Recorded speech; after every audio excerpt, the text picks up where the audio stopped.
You're too basic for a boyfriend, but good to keep as a friend. My ex told me before dumping me for her artistic freedom. I smirked and left. 2 months later, she's homeless, broke, and under a restraining order begging for another chance.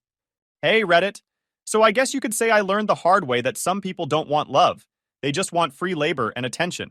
My ex dumped me for being too basic, then tried to keep me around like her personal handyman/wallet.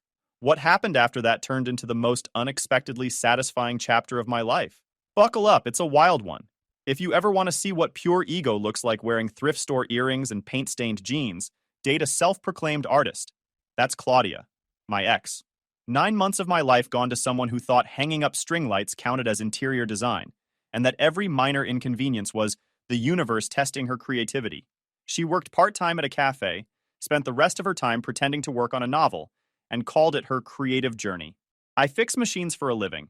Real work, with grease, noise, deadlines, and people who actually pay you. She said my job was cute once. Cute. Like I was running a lemonade stand instead of keeping her washing machine running and our rent paid. At first, I thought the artsy stuff was interesting. She was passionate, always talking about energy and expression. But after a while, I realized she didn't actually finish anything. Every project was a concept. Every failure was someone else's fault. And she looked down on anyone who wasn't living a bohemian lifestyle, which basically meant she could fail at things without being judged. Lately, she'd been acting weird, colder, distant. You know that gut feeling you get when someone's building up to a speech? That was her. Fewer texts, more snark.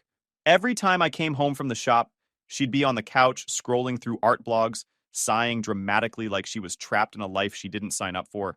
That night, a Tuesday, because dramatic people love doing serious stuff on boring days, she finally snapped into performance mode. She waited until I sat down, then put her phone away and looked at me with that fake deep stare. The one she used when she wanted to sound like a poet instead of a person. Thomas, she said, like she was addressing a child. I've been thinking a lot about us. Uh-oh, the famous opener. She started pacing, talking about how she needed to grow, how our relationship felt stale, and how she wanted to feel passion again. I swear, she used more buzzwords than a motivational poster. Then came the line she must have practiced in the mirror 100 times. You're too basic for me. I need someone with passion and depth, but we could still be friends. She paused like she just dropped the greatest plot twist in cinematic history. And before I could even blink, she doubled down with, "You're too basic for a boyfriend, but good to keep as a friend." I had to bite the inside of my cheek not to laugh. She said it like she was doing me a favor, like getting demoted to friend was a promotion in the Claudia universe. See, what she didn't realize was I'd seen this coming. The fake existential sighs, the "I just need space to create" crap. I knew she was going to pull this stunt. I just didn't expect her to sound like a self-help podcast while doing it. She waited for me to say something, probably expected tears or a dramatic, "I can change." Instead, I leaned back on the couch, nodded slowly, and said, "Absolutely." Her face dropped like I'd just spoiled her ending. "Wait, what?" she said. "Yeah," I said. "Friends." "Sounds great." Her eyebrows pulled together. "That's it?" "Pretty much," I said. "You're the one with passion and depth, right? You should probably go explore that." She blinked like she couldn't compute it. She'd built this whole breakup up in her head. The crying, the begging, the emotional closure. Instead, I gave her nothing. No fight, no lecture. Just silence and the faint sound of her ego deflating. Then I stood up, walked to the bedroom, and started pulling my stuff from the dresser. "Wait, what are you doing?" she asked, following me. "Packing," I said.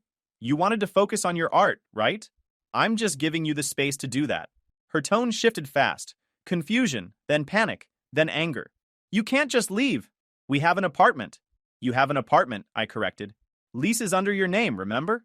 You said it made you feel independent." She froze. That detail hadn't aged well. "But you can't just move out," she said, like there was a rule against it. "I think I can," I said, folding shirts calmly. "You're the creative one. Create a new roommate." She looked at me like she couldn't tell if I was serious. That's when I realized something. She genuinely thought I'd stay. She'd planned this whole breakup to keep me as her emotional and financial support system, just without the relationship part. She thought she'd break up upwards. When she realized I wasn't arguing, her voice softened, that fake sweet tone she used when she wanted to manipulate. "Thomas, come on, don't be petty. We can still hang out, still talk." "Sure," I said, zipping my bag. But just to be clear, friends don't split rent, fix cars, or buy groceries for each other. That was a relationship thing. Her jaw tightened. You're being dramatic. I looked around at the half-decorated apartment. Half mine, half hers, all pretentious. I thought about the rent she paid for Independence and the electricity bill I covered every month she forgot. Nah, I said. I'm just being basic. Then I grabbed my keys and walked out. Good thing I'd already lined up a month-to-month studio a few blocks away. I'd seen this breakup coming weeks ago. As I walked to my truck, I could practically feel the silence behind me. That awkward, heavy air that follows someone who finally realized they overplayed their hand. Claudia wanted freedom, independence, a life of passion and depth. I was happy to let her have all of it. Every single inch. Turns out, silence hurts people like Claudia more than any insult ever could. The next morning, my phone was already buzzing before I even finished brushing my teeth. She probably expected me to come crawling back, holding flowers and begging for another chance to be in her personal art school drama. Instead, I was loading the last of my boxes into my truck, sipping coffee, feeling lighter than I had in months. My new apartment wasn't fancy, but it was mine. No candles that smelled like sadness. No glitter in the sink. No one sighing because I used a regular mug instead of a hand-thrown artisan vessel. The next day, the voicemail started piling up again. Same script, different tone. You're being unfair. You just left me with everything. You're overreacting, Thomas. Can we please talk? No, we could not. I didn't respond. Not once. That silence started driving her nuts. Then came the next phase, the random errands phase. She texted me asking if I'd seen her charger, her mail, her extra blanket. Classic bait. Then she said the landlord needed my info for lease paperwork, which was hilarious since the lease was under her name. Independence, remember? That weekend, I was on the balcony tinkering with a small part I brought home. The heavy stuff stays at the shop. Then I heard a knock at the door. My stomach immediately said, uh-oh, and I was right. Claudia stood there, sunglasses on indoors, looking like a mix of rage and fake calm. And next to her was Becky, her best friend, the human foghorn. Becky had this expression like she was about to serve justice on behalf of womankind. Claudia just looked tired and angry, which honestly wasn't new. Thomas, Claudia started, crossing her arms. We need to talk. No, you need to talk, I said, leaning on the doorframe. I'm good. Becky jumped in, all attitude. She's been crying for days, you know. You just walked out without closure. Closure? I repeated. You mean me listening to another 20-minute speech about passion and depth? Claudia scoffed. You're still being immature. I'm trying to have a mature conversation, but you're acting like a child. Becky made a disgusted noise. Wow, so this is the real you? She said you were controlling. I raised an eyebrow. Controlling? Yeah, I remember the time I forced her to pay half the rent. Total dictatorship. Claudia shot Becky a look like don't ruin the plan. Then she turned on the guilt. You just walked out, Thomas. No warning. You left me with everything. Maybe next time, I said. Don't schedule your breakup like a press release. Becky scoffed again. She just wants peace? I smiled. Then maybe she should stop starting wars. She tried one more tactic. The soft voice. The manipulative, I'm just being reasonable voice. We could still be friends. You don't have to be so cold. I tilted my head. Friends split bills, right? She frowned. What? No, friends don't. Exactly, I said, smiling. Becky's jaw dropped. Claudia looked stunned. I was done. I stepped back and nodded toward the hallway. Ladies, this conversation's been enlightening, but I've got some fixing waiting, and it's less complicated than this. Becky huffed, muttered something about toxic masculinity, and stomped off. Claudia followed, still fuming. She stopped halfway down the hall, turned around, and shouted, You'll regret this, Thomases. Doubt it, I said, closing the door. The moment that door shut, the peace came back like a wave. Just silence, the good kind. The kind where you can actually hear your own thoughts again. People like Claudia don't really want independence. They want control disguised as freedom. Once you stop playing along, they lose the power. They lose you. I leaned back, watching the faint glow of the city outside my window. For the first time in a long time, everything felt still. No noise, no chaos, just peace. She wanted freedom. I gave it to her, and apparently she still doesn't know what to do with it. A week of silence. That's how long it took before Claudia started slipping back into her usual routine, pretending she's the victim and I'm her unpaid maintenance crew. The first call came at 9:42 p.m. I was elbow deep in an engine rebuild when my phone started lighting up. Claudia, I let it ring. It went to voicemail. 2 seconds later, another call. Then a text. The power just went out. You need to come fix it. You need to. Not can you, not please. Just a command. Like she was still the queen of my schedule. A minute later, another text. Don't ignore me, Thomas. You lived here. It's your responsibility. Yeah, because apparently the breaker box listens to me better than her. I wiped the grease off my hands, looked at my phone, and turned it face down on the workbench. Not my circus anymore. I got back to work, finishing up the job, music playing low in the background.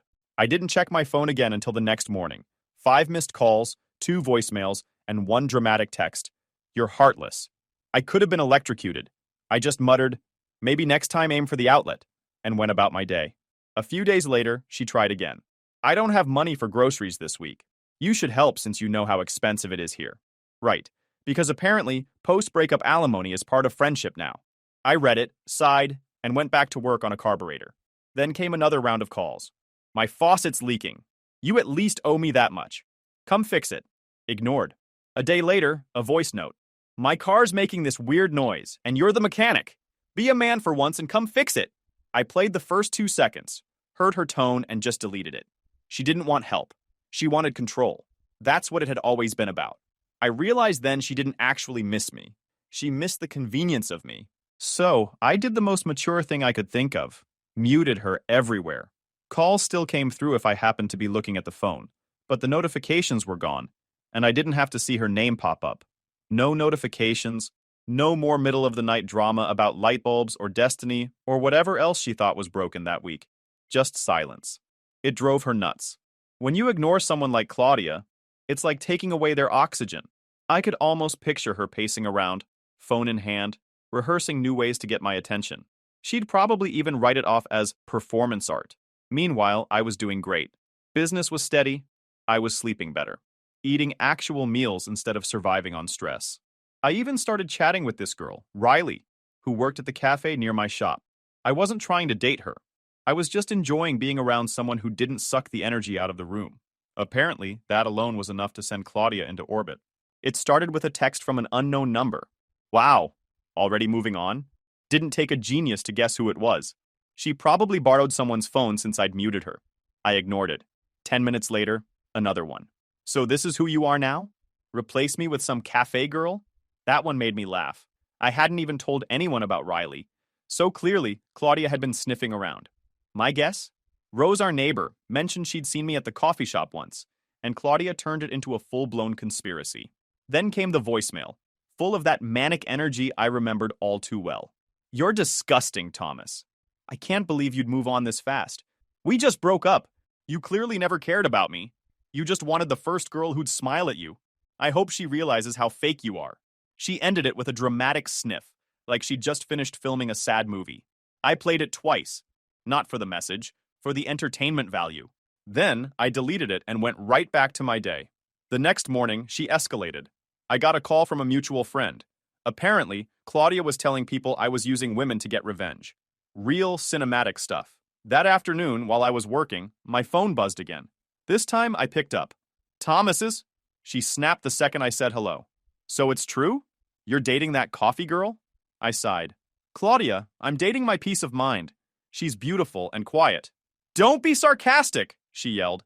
You look pathetic, jumping from one girl to another. I'm not jumping, I said. You left, I just landed somewhere better. You're such a... I hung up.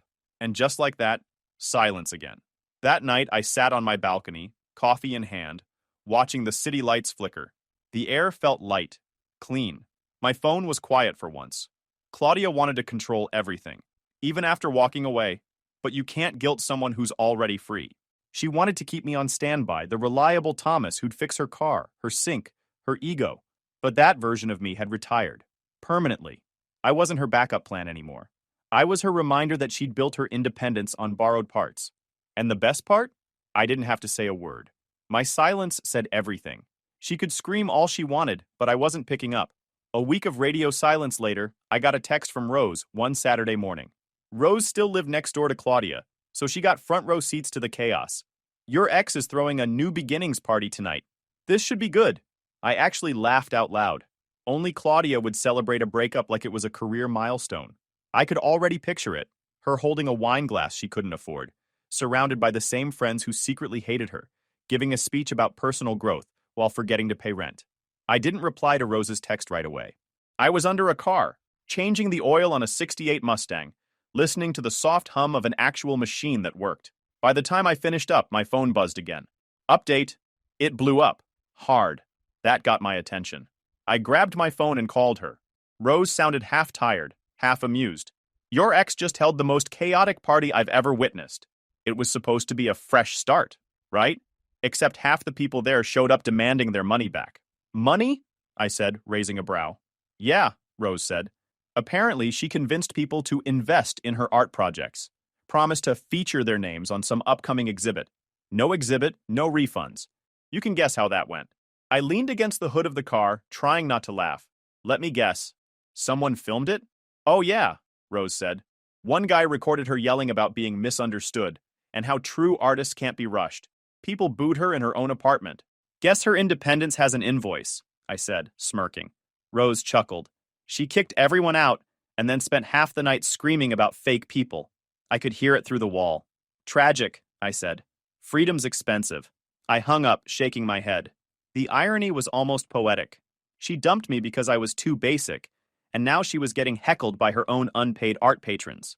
I figured that would be the end of it. Nope, that disaster must have triggered her next move, the pity tour.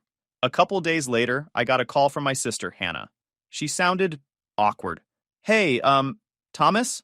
I got a weird message from someone named Claudia. I froze mid-bite of my sandwich. You've got to be kidding me. She said she's your ex, and she really needs to talk to you. Something about splitting bills? I rubbed my face. Unbelievable. What exactly did she say? She said you were going through a rough patch, and that if the family convinced you to move back in with her for a while, you'd both save money. I almost choked laughing. She's asking you to get me to move back in?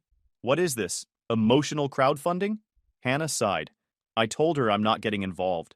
But she was really pushy. Said she's worried about you. Yeah, I said. Worried about her rent, maybe. A few hours later, my mom called, and I knew immediately where that came from. Thomas, she said, in that tone moms use when they're about to guilt trip you, why is that nice girl Claudia calling me saying you're homeless? I closed my eyes. Mom, I'm literally sitting in my apartment right now, eating takeout. I'm fine. Well, she sounded upset, she continued. She said you left her in a bad financial situation. I just don't understand why you can't at least help her until she gets back on her feet. But because she's not my responsibility, I said firmly. She dumped me, remember? I know, my mom said. But no buts, I cut in.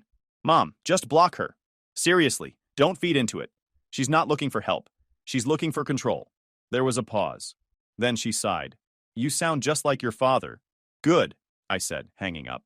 By the end of that day, I'd gotten 3 more messages. One from an old coworker, one from a cousin, and one from a mutual friend. All saying some version of, your ex reached out. She's trying to get you to call her. That's when it hit me. This wasn't just entitlement anymore. This was delusion. She actually thought she could guilt trip my family into getting me back under her roof. She wanted her old setup again. Me fixing her problems, paying the bills, running errands while she talked about creative breakthroughs. She didn't miss me. She missed the convenience of me. That night, I sat in my apartment scrolling through my phone. Every number she'd ever called was now blocked. Hers, her friend Becky's, even a few mutual contacts. Just her numbers, though. I didn't bother blocking her socials. If she wanted to post nonsense, I'd rather see it. I wasn't leaving any doors open. I texted my sister again. If she contacts you again, just block her. Don't even respond. Hannah replied a minute later, already did. She's insane. Then another from Rose popped up. Your ex just screamed at someone in the parking lot again. I think she's practicing for her next meltdown. I laughed to myself. She's getting good at it, I muttered. Leaning back on the couch, I realized something. Claudia wasn't the kind of person who accepted consequences. She deflected them. Every bad decision had to be someone else's fault. When she ran out of people to blame, she started recycling old ones. But this time, I wasn't playing her game. Let her call. Let her cry. Let her fake apologies to whoever would listen. She was learning, the hard way, that independence isn't about freedom. It's about standing on your own when no one's around to fix things for you.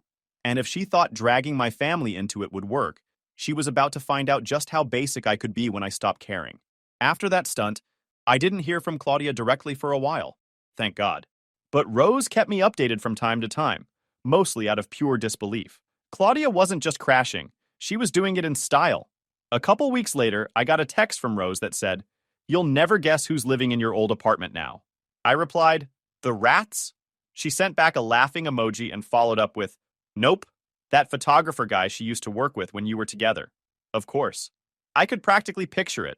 The smug guy with the beanie and camera strap around his neck, calling himself a visual storyteller. Claudia used to talk about him all the time, claiming they shared creative energy. I figured that was her polite way of saying she wanted him to admire her paintbrush collection. Anyway, now he was living with her. Rose said Claudia had been posting nonstop about their artistic collaboration, long captions about two souls creating beauty and chaos, and unfiltered connection. She even hashtagged it Art Couple Goals. I nearly dropped my wrench laughing. She'd replaced me with a guy who literally sold moody photos of coffee cups and called them projects. For a while, I didn't think about it. But Claudia's life? It was about to take a hard left. 3 weeks later, Rose called me again. She didn't even bother with hello. "Your ex is losing it," she said. "Define losing it," I replied. "The photographer guy? Gone. He moved out last night. I saw him carrying her TV down the stairs." I leaned back in my chair, already smiling. "Wait, her TV?" "Yep, and a couple of boxes that looked suspiciously like her art supplies."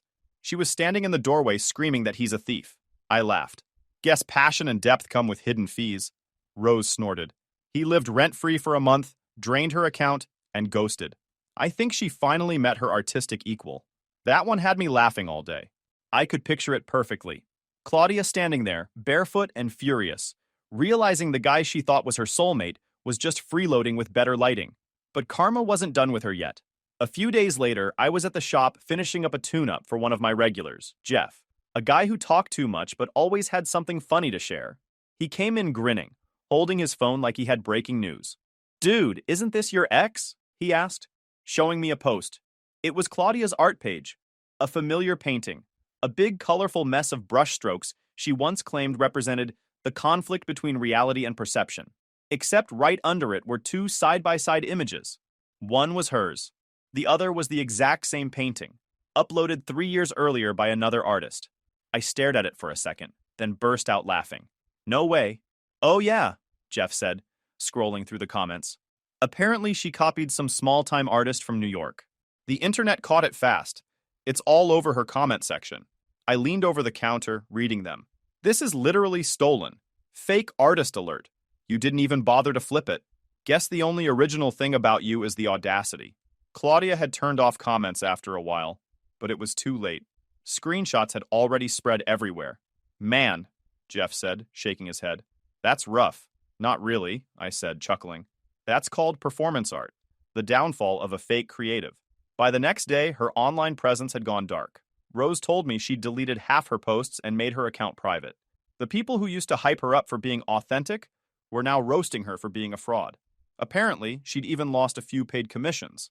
Folks who'd already sent deposits messaged her demanding refunds. Some threatened to take her to small claims court. Rose said she could hear Claudia arguing on the phone late at night, blaming jealous haters and toxic people trying to destroy her art career. Classic Claudia, never her fault. Meanwhile, the photographer guy had resurfaced online, posting vague captions like, "Real recognize real," and "Some people just steal because they have no soul," which, coming from the guy who stole her TV, was honestly poetic justice. I didn't reach out. Didn't need to. Watching her implode from a distance was better than any revenge plan I could have come up with.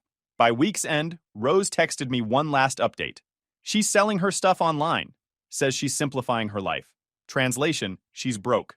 I replied, maybe she'll finally find that depth she keeps talking about. In debt.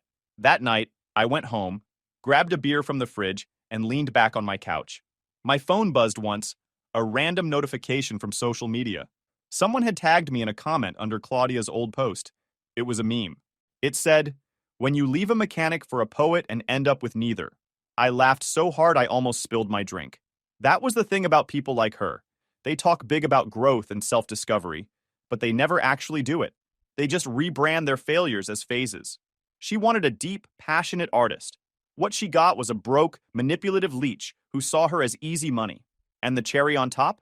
She got publicly exposed for the one thing she claimed to be best at: originality. I didn't need to say anything. The world handled it for me. As I shut off my phone and leaned back, I couldn't help but grin. Claudia wanted to live her truth.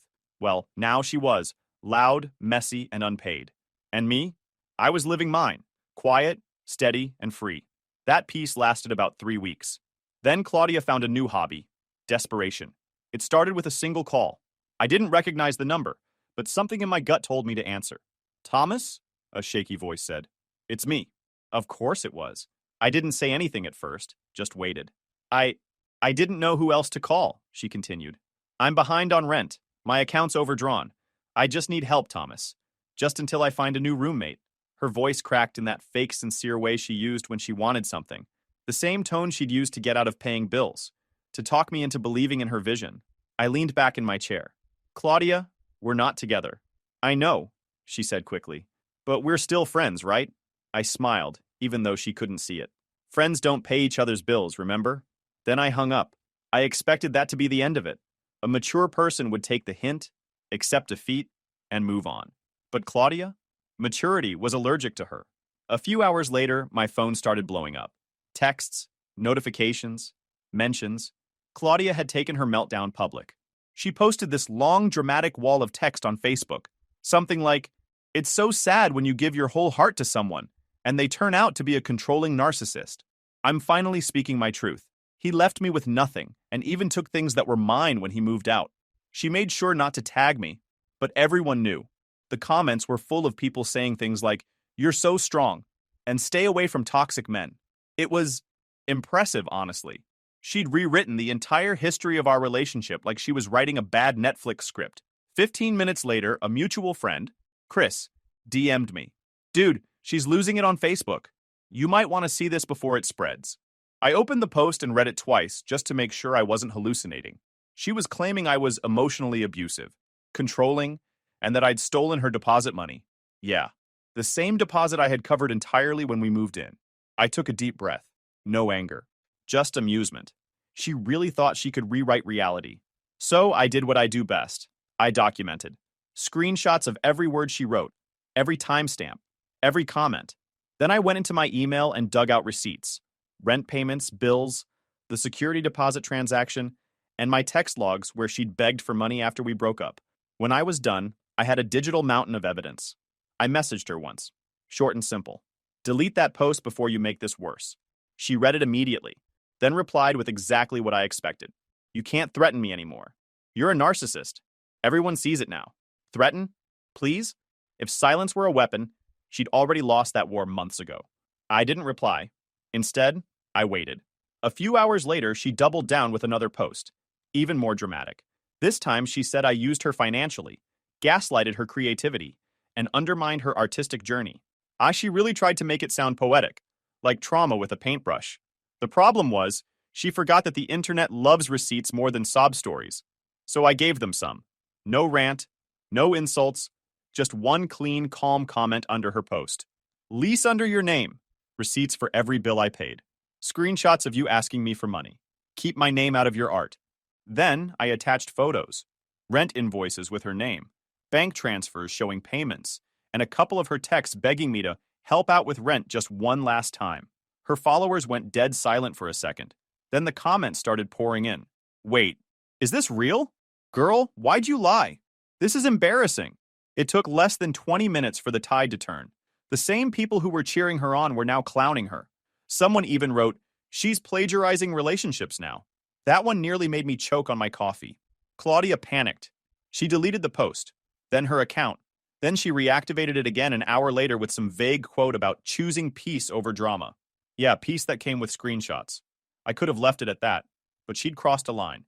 You don't get to accuse someone of being abusive and stealing without consequences, especially not someone as meticulous as me. So I filed a defamation claim. Nothing wild, just a clean, factual complaint with attached proof. Texts, bank statements, her original posts, the timestamps, and the fallout. My lawyer barely had to do anything. The evidence spoke for itself. Didn't even take a courtroom showdown. My lawyer sent her a cease and desist with receipts attached, and she folded fast. She had to cover my legal fees and issue a written apology. Rose texted me the same day she found out. Heard she folded fast and had to put it in writing, I sent back. Guess karma finally found her creative direction.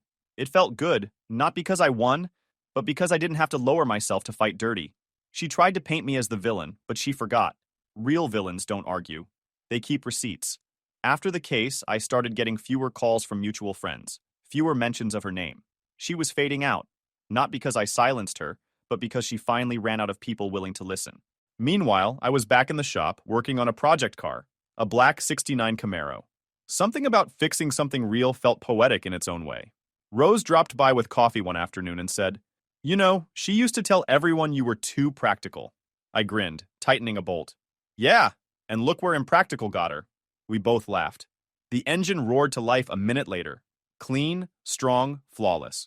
Funny thing about machines, they don't lie, manipulate, or play victim. You treat them right, they work. You neglect them, they break. Simple as that.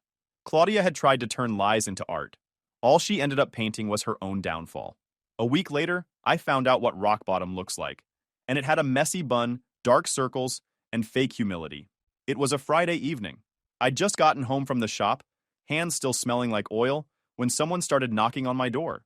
Slow, desperate knocks. Not the confident kind. The kind people make when they're out of options. When I opened the door, I barely recognized her. Claudia looked wrecked.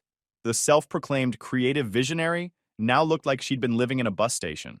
The smugness she used to wear like perfume was gone. "Thomas," she whispered, voice cracking. "Can I come in?" I didn't move. "Why?"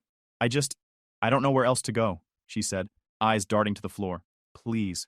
She stood there shivering, holding a torn tote bag like it was a shield. I sighed, stepped aside, and let her in. Not out of sympathy, but out of curiosity. Inside, she just stood there, staring around my small, clean apartment like it was a different planet. Then came the waterworks. "I messed everything up," she said, tears welling up. "I got evicted. I owe court fees. My parents won't take me back. They said they're done supporting my lifestyle. I've been sleeping on couches for 2 weeks. I don't know what to do." She sat down at my kitchen table, head in her hands. I didn't mean for it to go that far. I just wanted people to take me seriously. I thought I could make it work, you know? Fake it until the lawsuit? I interrupted. Her face crumbled. "Thomas, please don't do this. I'm not that person anymore." She stood up, walked closer. "I miss you, Thomas. I miss my boyfriend. I miss feeling safe. Can't we just try again?" "No," I said, plain and simple. Her eyes widened. "That's it? Just no?" "That's it," I said. "You didn't miss me, Claudia. You miss stability. You miss having someone to fix your problems while you break everything else." She turned and left without another word. A week later, I walked down to my parking spot early in the morning and saw it. My motorbike, my pride and joy, my restored triumph, had been keyed down both sides. The tires were slashed, mirrors cracked. I didn't need to guess who did it. I checked the building's security cameras anyway. The footage showed exactly what I expected. Claudia, wearing a hoodie and cheap sunglasses, crouched beside my bike with something in her hand. The timestamp? 3:42 a.m. I just stood there, shaking my head. It wasn't anger anymore, just disappointment. She'd gone from delusional to pathetic. I drove to the station later that day. The officer at the counter was filling out forms when I walked up. I filed for a restraining order. A week later, I got confirmation. The TRO was approved. She couldn't come near me, my shop, or my home. Rose texted me when she found out. "She's telling people you're haunting her dreams. Congrats, you're officially her ghost." I replied, "Best haunting I've ever done." After that, things finally went quiet for good. No more calls, no more messages, no drama bleeding into my life. Just quiet. The kind you earn, not the kind that happens when you're alone. Claudia wanted freedom. She got it. Full dose, no safety net. And me? I got peace. The real kind. The kind you don't have to post about online or prove to anyone. Engines make sense. You give them care, they run. You ignore them, they stall. People like Claudia, they never learn that part. So I stopped trying to fix what didn't want fixing. And I never looked back. YouTube just dropped this new hype feature. If you're hooked on this story, smash that hype button. It tells YouTube this video deserves to blow up, and it keeps even crazier stories coming your way.